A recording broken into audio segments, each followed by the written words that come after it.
Salut à tous, bienvenue. Nous allons parler aujourd'hui d'un de nos copains, Jean Ducreux, et de son bouquin Pharaon 1923. Tout un programme. Alors, celle qui, bien sûr, va ouvrir le bal, c'est notre amie Céline Bernard, qui est la spécialiste des chroniques bien faites. Donc, Céline, tu as lu ce bouquin il y a à peu près 34 ans. Est-ce que tu t'en rappelles? Est-ce que tu peux nous en parler? Pas du tout. Pharaon 1923 a été écrit en 2019. Donc, ça fait pas si longtemps et j'en garde un excellent souvenir. Je garde le souvenir d'un escape game. C'est-à-dire, Oh, elle parle anglais, dis donc. on court du début à la fin dans une quête extraordinaire. Donc, j'ai trouvé que Jean, qui a l'air plutôt calme quand même, nous Il avait a l'air donné seulement, il a l'air. un beau roman d'aventure au rythme effréné et surtout exotique. Mais je ne sais pas si Jean-François, tu as eu la même impression. Pas totalement, mais ce que j'ai beaucoup apprécié, c'est la qualité de l'écriture. Il a cherché vraiment à se rapprocher de l'écriture que l'on avait, enfin de la langue que l'on avait en 1923. Et puis Jean a toujours plein d'humour, plein de... il y a plein de Approche-toi de ton micro, Jean-François. il y a plein de clins d'yeux qui se font comme ça tout au long de l'écriture. Et il y a la phase recherche, et puis après, il y a la phase vraiment de l'expédition de l'aventure. Moi, j'ai beaucoup apprécié le fait d'échanger avec les nonnes, enfin, je ne veux pas tout dévoiler, mais pendant un certain temps. Alors là, j'espère que vous comprenez le langage des mains. On a perdu un petit peu Jean-François, mais heureusement, il parle avec les mains aussi. Bon, j'essaye de régler le son, c'est une nouvelle tentative, j'essaye de régler une nouvelle webcam, enfin, j'essaye de faire de tas de choses, mais surtout avant tout. Alors, on t'entend plus du tout. Je propose que Melinda prenne la parole pendant que tu essayes de trouver un technicien digne de ce nom qui va te régler un petit peu ton bazar. Melinda. Alors moi, j'ai trouvé un autre aspect dans ce roman, c'est aussi un roman historique. On plonge vraiment dans une époque. On change de pays aussi. On est en Égypte à une époque bien particulière où les Britanniques sont encore présents. En France, on suit des profils très différents. On a Keller, qui est un Alsacien désargenté, qui s'oppose à d'autres personnages qui sont issus d'une bourgeoisie, voire d'une noblesse de cette époque. Et j'ai beaucoup aimé l'aspect culturel aussi de ce roman, même si voilà, les personnages ont une dimension romanesque incontestable. Alors moi, j'ai lu tout du Creux, celui-là et puis les autres. Pharaon, il a une place à part. Pourquoi? Parce que je suis un fan de Conan Doyle, le père de Sherlock Holmes, et j'ai eu l'impression de retrouver un peu l'écriture de Conan Doyle. Pourquoi? Parce que lorsqu'on lit un Sherlock Holmes, on lit bien sûr l'aventure, l'enquête du policier, enfin du détective, mais Conan Doyle a cette façon de parler de Londres, de parler de l'Angleterre, et on a les odeurs et les bruits, c'est-à-dire il décrit vraiment l'Angleterre. On a la Tamise, on a Londres, on a ces rues sombres de Londres, on a les gens, enfin il est vraiment, c'est un reportage presque sur Londres, en tout cas sur l'Angleterre de la fin du 19e et début du 20e. Je crois que c'est Édouard, le roi à cette époque-là, il me semble. Et il a cette écriture, Conan Doyle aussi, du 19e, début 20e aussi, cette écriture qui est non pas précieuse, mais qui reste très très belle. Et je trouve que Jean Ducreux a récupéré cette patte-là. C'est-à-dire que j'ai l'impression, il nous décrit bien sûr cette aventure, mais on est à Paris au 19e, enfin au 20e, début 20e. On est aussi en Égypte, on a les odeurs, on a vraiment l'impression de découvrir cette Égypte du début du 20e. Donc c'est ce que j'ai aimé, c'est l'écriture et c'est cette carte postale, en fait, carte postale noir et blanc des vieilles photos de l'époque, avec son écriture un peu surannée, un petit peu dépassée parfois, qu'il adore user. Et après, bien sûr, comme Céline, j'ai adoré le côté du roman avec cette équipe est folle et puis cette fin dont on ne va pas parler, mais qui n'est absolument pas prévisible. Voilà. Sauf quand on connaît bien Jean Ducreux, on se doute qu'il va nous faire une pirouette de dernière minute. Oui, ici, il y a un souvenir de lecture que j'ai encore, c'est le passage du Scorpion. Alors, le passage du Scorpion, je ne sais pas si vous vous en souvenez, mais oui, très bien. C'est un moment, je ne sais pas, où peut-être l'Europe rencontre l'Orient. C'est cette rencontre-là qui est narrée d'une manière complètement surprenante aussi. C'est vrai qu'il y a beaucoup d'humour dans ce personnage. D'ailleurs, le narrateur qui parle à des nonnes, déjà, c'est très bien vu. Et effectivement, il y a le passage du Scorpion, mais il y en a beaucoup d'autres où il nous fait rire et où on sent un décalage qui est croustillant. Oui, on est à la fois dans Tintin, dans Harrison Ford, enfin dans Indiana Jones. Enfin, il y a plein de trucs comme ça qui se mettent en route. Et puis aussi, on sent que Jean a vécu assez longtemps en Égypte, je crois. Il connaît bien ce pays. Je crois qu'il a beaucoup aimé ce pays parce qu'il le décrit comme ça. Il le décrit très très bien, quoi. Il décrit presque mieux l'Égypte que Paris. Je pense qu'il connaît mieux le Caire que Paris, quoi. En tout cas, de cette époque-là, parce que sans doute que l'Égypte aussi est plus restée, en tout cas à l'époque où il vivait, style un petit peu début du XXe, que Paris a vraiment évolué, explosé depuis une vingtaine d'années.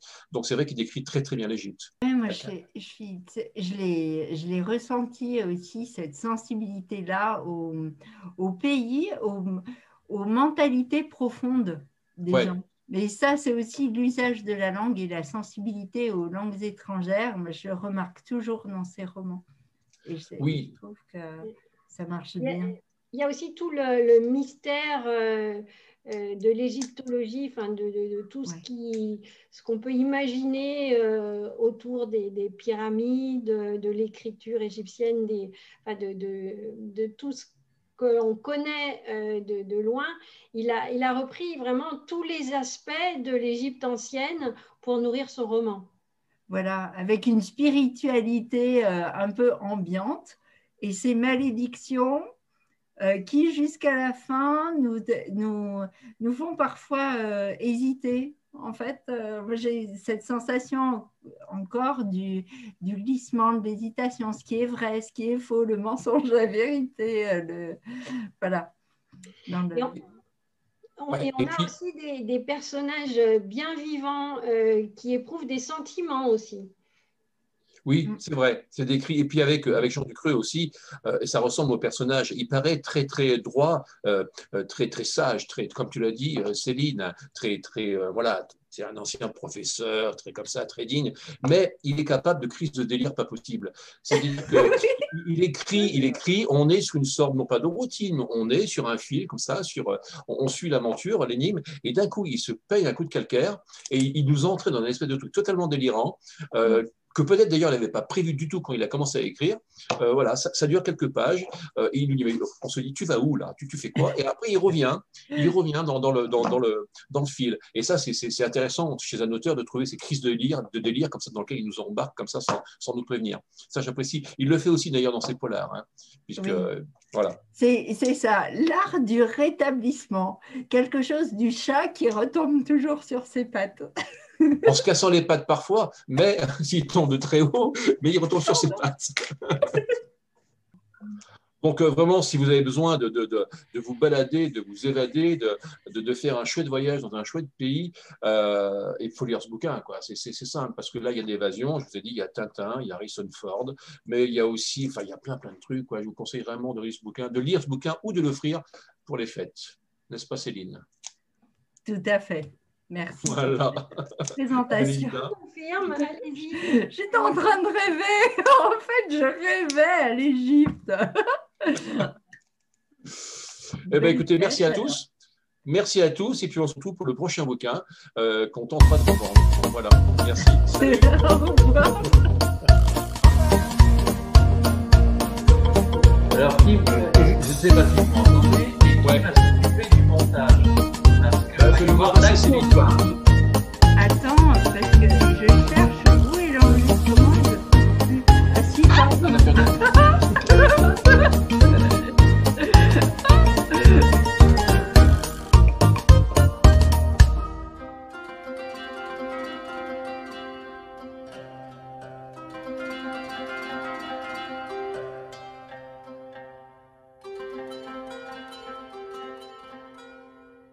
Nous traversâmes le Nil sur une embarcation rudimentaire et avec une grande voile de taille respectable, plus grande que celle que j'avais pu observer du train ou de la terrasse. Mais il y avait trop de monde dans notre groupe pour que la manœuvre soit sécurisée. Et de fait, Charles n'était pas rassuré. Je me mis à l'observer plus avant à partir de ce jour. J'étais soulagé que mon intérêt pour Rose ait été réduit, si je puis dire, à une dimension strictement amicale par je ne sais quel concours de circonstances indéfendables et que je ne saurais définir comme un film tragique.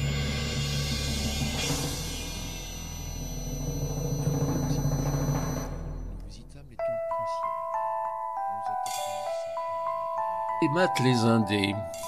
La voix off, laissant le champ libre à sa parano complotiste, soupçonne Jean Ducreux d'être en réalité un voyageur temporel qui, sous le fallacieux prétexte d'écrire un simple roman d'aventure, relate la connaissance d'un passé qu'il a maintes fois parcouru physiquement.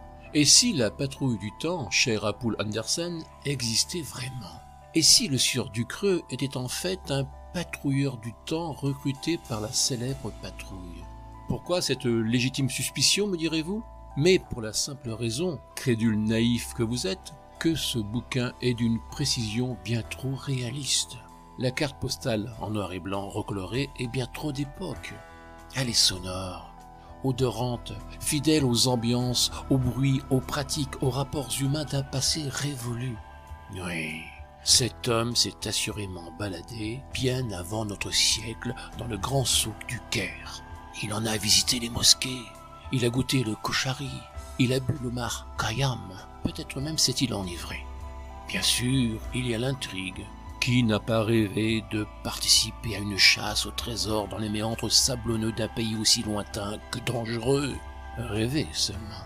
C'est-à-dire en prenant bien soin que jamais le rêve ne puisse devenir réalité. Bien trop aventureux, voire périlleux. Il est plus sage de vivre cette course effrénée par procuration. Décidément, nul doute que l'auteur raconte sa propre histoire. Certes, afin que nul ne puisse sérieusement le démasquer, il la romança quelque peu. D'ailleurs, lorsque l'on connaît la personnalité du narrateur, on ne peut que frissonner à « Ah non, inutile d'insister, je ne dirai rien ». Impossible de développer le fil d'une intrigue trop abrupte et présente pour n'être que fiction. Prenez l'écriture. Elle est de toute évidence celle d'un homme du passé exprimant l'ambiance de son époque. Celle de l'Égypte, mais aussi celle de Paris des années 20. Son Paris, ou tout au moins l'un des siens. Un voyageur du temps n'a pas réellement de port d'attache. À travers ce roman, c'est un univers marqué dans le temps, un style précis qui fait mouche. Un début de siècle qui, sous nos yeux de lecteurs captivés, se dévoile comme extirpé d'une faille temporelle. Le style de Jean Ducreux, conteur érudit jouant avec ses lecteurs, adore se faire remarquer par une certaine élégance volontairement surannée, mais aussi par l'extravagance de certaines des situations qu'il nous dépeint. Je persiste et signe en émettant l'hypothèse suivante. Dans ce livre, il est un personnage supplémentaire qui n'est jamais cité. Un personnage qui participa à toute l'aventure, qui vécut les 1000 péripéties, qui fantasma les joyaux de ce trésor tant convoité, qui courut dans les souks du Caire, qui arpenta les rues de Paris à la belle époque, qui endura moult dangers au même titre que ses compagnons, mais qui parvint à prendre la fuite.